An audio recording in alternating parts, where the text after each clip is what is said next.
안녕하세요. 중국 주식 전문 채널 찐중토입니다. 찐중토 직전 두 개 영상인 중국 시황 7월 26일, 중국 시황 7월 27일 요 두 개 회색 영상을 보셨다는 전제하에 이번 영상을 보세요. 7월 26일 월요일과 27일 화요일 이틀 연속 급락할 때는 주요 지수든 주요 업종이든 거의 일제 급락했지만 28일 수요일 오늘은 중국 증시 주요 지수들의 분화 현상이 좀 나타났는데요. 오늘 낙폭 큰 순으로 주요 지수를 나열해보면 상해 과창 50지수 1.72% 하락, 상해 종합지수 0.58% 하락, 심천성문지수 0.05% 하락, CSI 300지수 0.19% 상승, 상증 50지수 0.90% 상승, 창업한 지수 1.61% 상승 마감했습니다.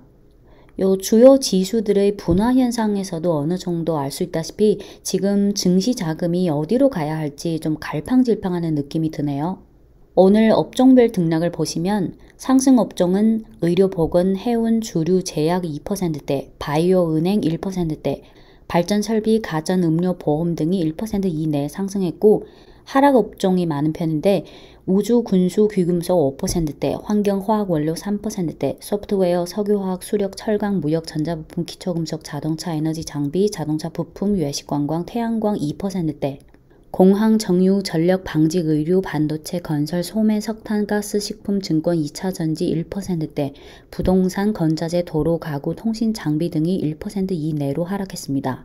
7월 들어 차익 실현이 많이 나온 주류, 제약, 바이오 등 업종은 오늘 기술적 반등이 좀 나왔고요. 7월 이후에도 여전히 비교적 견조한 흐름을 보여왔던 반도체, 전기차, 2차전지 등 업종은 오늘 특별한 악재가 없는 가운데 하락했습니다. 지금 답답하고 재미없는 장세가 계속되고 있는데 증권사 연구원들 입장에서는 또 증시 코멘트를 해야 하니까 어떻게 해서라도 내용을 좀 짜내야 하는 그런 게 있는데요. 오늘 장중 현지 증권사에서 나온 코멘트를 좀 공유 드릴 텐데요. CICC, 중신증권, 흥업증권, 상해증권, 화서증권 등 5개 증권사의 코멘트를 번역할게요. 증권사마다 의견이 좀 다른데 일단 참고하세요. 지금부터 화면은 안 보셔도 됩니다. 우선 CICC 코멘트입니다. 현재 증시의 전반적인 밸류에이션은 그다지 높지는 않지만 성장 업종의 고밸류가 뚜렷하고 하반기 증시 변동성은 확대될 가능성이 있다. 성장 분야라 하더라도 내부적으로 뚜렷한 순환매 장세가 나타날 수 있다. 동시에 성장 속성이 있거나 또는 지금 글로벌 수요가 개선 중인 시크리컬 분야 중 일부를 겸해서 봐야 한다. 종합적으로 경기 상황과 밸류에이션을 고려해 다운롯 방식으로 업종과 종목을 선택할 것을 건의한다. 향후 3개월에서 6개월은 이하 분야에 주목할 것을 건의한다. 첫째, 성장주라는 분야를 지키되 내부에서 정선해야 한다. 둘째, 비교적 긴 기간의 조정을 거친 소비 업종에 대해 점진적으로 저가 매수를 고려한다. 셋째, 경기 개선 로직 속에서 성장성과 지속성이 비교적 좋은 업종과 종목을 모색한다. 이어서 중신증권 코멘트입니다. 공황 심리가 집중적으로 방출된 후 중국 A주는 하반기 가장 좋은 매수 시점을 맞이하게 될 것이다. 첫째, 교육 정책의 극단성이 기타 분야에까지 확대될 가능성에 대해 우려할 필요는 없고 국내외 자금이 이 정책에 대한 반응이 과도했다. 둘째, 장내 레버리지 자금 규모가 제한적이므로 피동적인 매도 압력이 크지 않고 2월 춘절 이후 급락했던 사례는 증시가 단기적으로 빠르게 하락한 후 펀드의 환매가 오히려 줄어들 수 있다. 셋째, 거시경제 유동성은 여전히 여유롭고 최근 지준율 인하가 일단락됐고 그 외에 미국 국채금리 수익률의 하락 등 거시 유동성 완화에 대한 기대감은 비교적 안정적이다.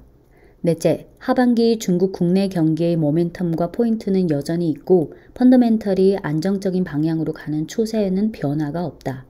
이상 몇 가지를 종합해보면 국내외 공황심리 방출 후에 하반기는 좋은 매수 시점을 맞이하게 될 것이다. 이어서 흥업증권입니다. 중기적으로 하반기 경제는 놀라지만 위험하지 않고 증시는 하락 국면이 아니며 상저하고 라는 관점을 유지하고 증시는 전체적으로 시스템적 리스크는 없다고 본다. 평범한 장에서 새로운 것을 찾아야 하고 구조적 기회가 있을 것이고 과창판의 장기적인 강세는 계속갈 것이다. 하지만 단기적으로 중국 A주는 해외 증시 변동성 리스크, 국내 증시 자금의 리스크와 밸류에이션 해소 과정이라는 진통, 그리고 교육과 인터넷 등 산업에 대한 관리 감독 정책이 가져다준 부정적 영향 등이 있어서 단기적으로 증시는 흔들리는 시기에 들어섰다. 상해 과창판 등 기존의 핫한 분야에서 돈 버는 난이도가 올라갔고 심지어 조정 리스크까지 있다.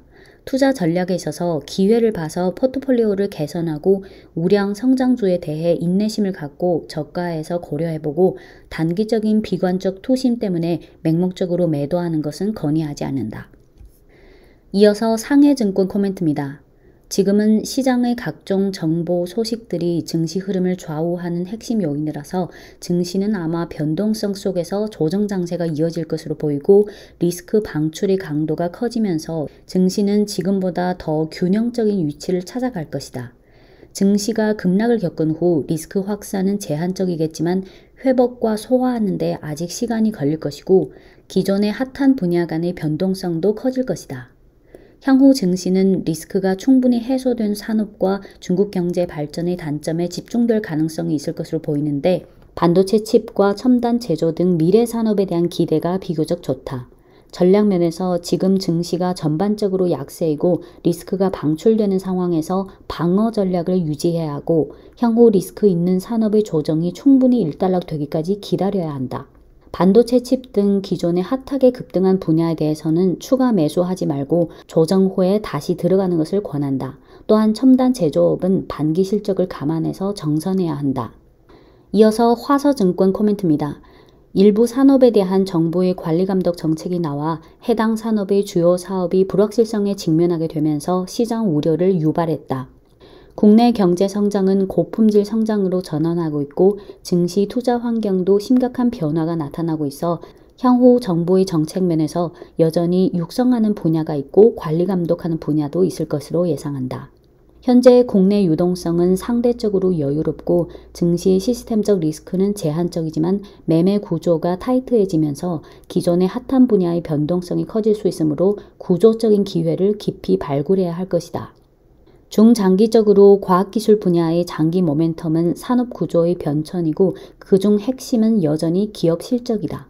기업들의 반기 실적 잠정치 상황을 보면 가격 상승 관련 업스트림 자원류, 과학기술 제조류, 제약 바이오 등 산업의 실적이 고성장했다. 네, 오늘 장중에 나온 중국 현지 증권사 코멘트는 여기까지 하고요. 끝으로 오늘 구독자분 질문 중 하나를 골라서 공유하고 싶네요. 질문은 최근과 같은 급락장에서는 어떤 생각이나 원칙을 가지고 매수 여부를 판단해야 할지 궁금하네요. 이하 제 답글입니다. 사람마다 각자 스타일과 성격이 있겠지만 개인적으로 낙폭 과대에 따른 저가 매수나 급락장세에서의 매수는 아예 안 합니다. 증시가 급락하고 하락하고 진정하고 횡보하고 반등까지 보통 최소 한 달 이상은 소요되는데 본격적인 반등세가 나오는 것을 확인한 후 저는 매수 여부를 결정하는 편입니다. 또한 전체적으로 어려운 장에서는 예를 들어 2018년 3월 미중무역분쟁 본격 점화 이후 중국 증시가 10개월 동안 하락했잖아요. 전체적으로 어려운 장에서는 성공 확률이 비교적 낮은 매수, 즉 불확실성에 베팅하기보다는 스트레스 받지 않기 위해 아예 투자를 안 하고 반대로 상승장, 예를 들어 2019년 상승장 그리고 2020년 코로나로 급락한 후 4월부터 본격 상승하는 그런 장에서는 과감하게 매수를 한 후 여기서 매수는 그 상승세를 누릴 수 있는 확실성에 베팅한다는 거죠. 매수한 후 몇 개월 상승 후에 다시 결정하는 편인데 업종과 종목에 따라 다르겠지만 대형주의 경우 매수 후 수익률 100% 달성 시에 어떤 결정을 내립니다. 물론 이 100%가 절대적인 기준은 아니고 업종 종목이나 상황에 따라 그게 6, 70, 7, 80%가 될 수도 있고 100% 이상이 될 수도 있고요. 네, 오늘 내용은 여기까지입니다. 네, 끝으로 최근 새로운 구독자분들을 위해 찐중투에 대해 간단히 안내 말씀드리겠습니다. 찐중투는 중국 주식 전문 채널이고 주요 코너에는 중국 시황, 중국 산업, 중국 종목, 중국 산업 종목, 중국 증권사 리포트 읽기, 구독자 Q&A 공유, 중국 리더 인터뷰 보기, 중국 현지 일대일 토크 및 중국 현지 증권 방송 보기 등이 있는데 이 중 메인은 시황, 산업 종목입니다. 기존 구독자분들은 잘 아시겠지만 찐중투는 요 썸네일 색깔로 각 코너를 구분하고 있습니다. 예를 들어 회색은 중국 시황, 파란색은 중국 종목, 주황색은 중국 산업 종목, 초록색은 중국 증권사 리포트 읽기 등입니다. 네, 지금까지 찐중투였습니다.